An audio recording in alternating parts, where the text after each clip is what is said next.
meron ba problema sa iyong Google Play Store? Yan ang tanong sa akin ni Boss Dante Lagunum. So shoutout nga para sa iyo, boss. Pasensya na, hindi ko po mabanggit ng maayos yung iyong apelido. Ngayon, ito po yung kanyang tanong sa akin at comment.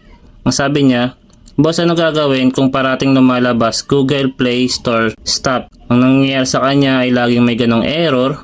Kung ganito rin po yung problema po ninyo sa inyong Google Play Store, ay tuturo ko po sa inyo yung pwede nyo pong gawing paraan para kahit paano po ay masolusyonan yung ganito nyo pong problema.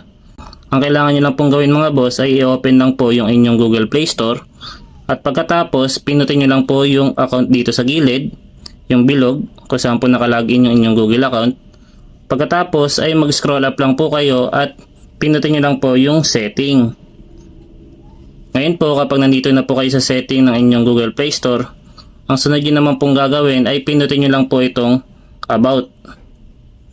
At dito po sa About ay may makikita na po kayong Update Play Store.